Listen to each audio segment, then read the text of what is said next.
Alors, il y a quelque chose qui va mal aussi, hein, c'est le cancer. Le cancer en France fait des dégâts. Foie, côlon, sein, thyroïde, prostate, genou, point de côté, hausse inquiétante des cancers précoces chez les jeunes adultes. Voilà, les jeunes adultes de 0 à 99 ans. Voilà, tout ce qui est... voilà, on est sur du prématuré. Hein, grosso modo, hein, voilà, ça commence à toucher beaucoup de monde. Hein. Les cancers digestifs explosent chez les jeunes. Plusieurs tumeurs sont de plus en plus souvent détectées chez les moins de 50 ans. Un nouveau programme de recherche est lancé par l'Institut Gustave Roussy pour la Journée mondiale contre le cancer. C'est très bizarre ce qui se passe là, avec le cancer. Là. Qu'est-ce que c'est que cette fulgurance là? C'est incroyable. Qu'est-ce qu'il lui met il met quoi dans le cul là? Un tuyau? Mais c'est des malades, hein. Les scientifiques du monde entier ne parviennent pas à comprendre cette hausse, alors que les cancers digestifs explosent chez les patients de moins de 50 ans. Oui, l'Institut, blablabla, voilà, ça explose, on ne comprend pas. On ne saisit pas cette explosion. Regardez ça, hein. Hop, hop, hop. Alors là, voilà. On ne comprend pas. On ne comprend pas ce qui se passe. Hein. C'est pour un sondage. Non, mais c'est bizarre, ça. Comment c'est possible?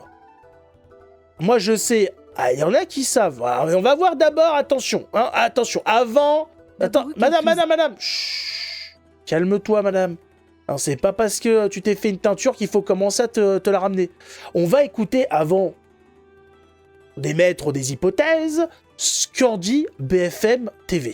Émilie a d'abord eu quelques anomalies lors d'un bilan sanguin de routine. Ah merde. Quelques mois plus tard, alors que le problème persiste, son médecin décide de lui prescrire des examens complémentaires. J'ai attendu en fait puisque je me sentais en forme en fait.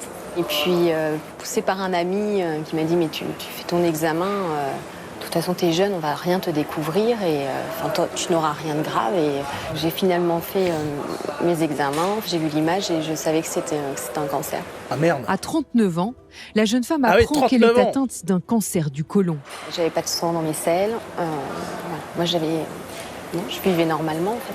Aujourd'hui, après 12 séances de chimiothérapie et une opération, elle va mieux et continue son suivi. J'ai repris doucement le cours de ma vie. Aujourd'hui, j'ai repris le travail.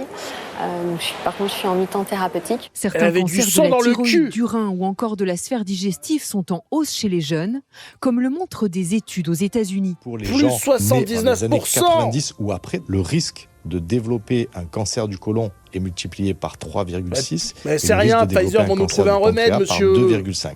Parmi les hypothèses, une exposition plus précoce à certains éléments ou à de nouveaux facteurs de risque. Nourriture ultra-processée, obésité et de façon générale, ce qu'on appelle troubles du métabolisme et troubles de l'inflammation chronique. Le rôle des microplastiques mérite d'être posé, là encore, c'est une hypothèse. Et quoi une d'autre? nouvelle étude doit être lancée cette année pour mieux comprendre les cancers digestifs précoces et identifier les personnes à risque.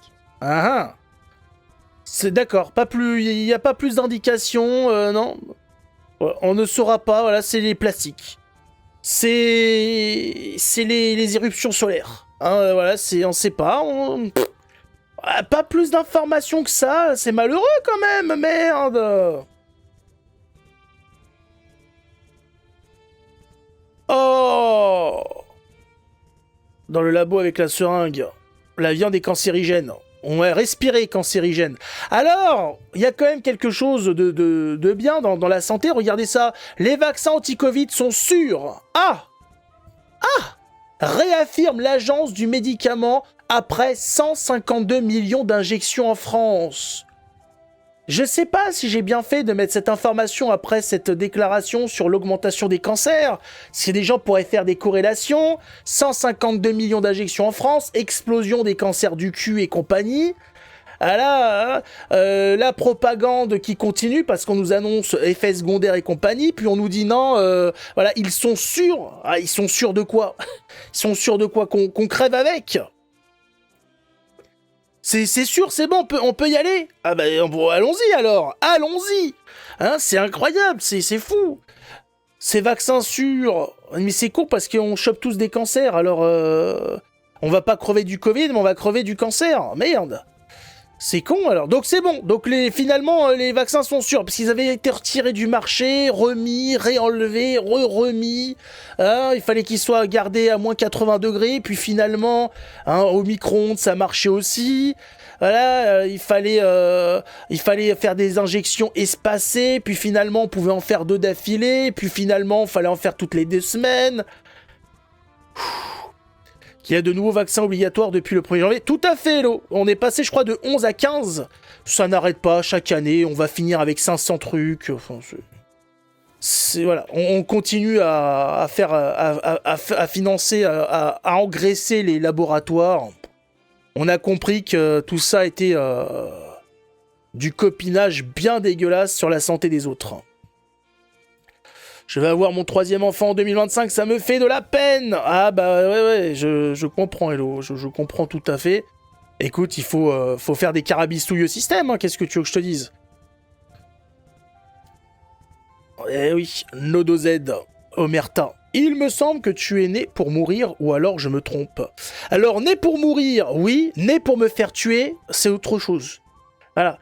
Je suis pas né pour subir toute la merde ambiante. Je suis pas né pour me faire injecter des merdes. C'était pas sur le contrat.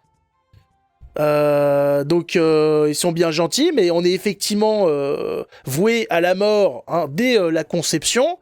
Bon, c'est pas pour ça qu'on doit se faire niquer par n'importe qui. Avec panache, mais voilà. Voilà, quand même faire quelque chose entre la naissance et la mort.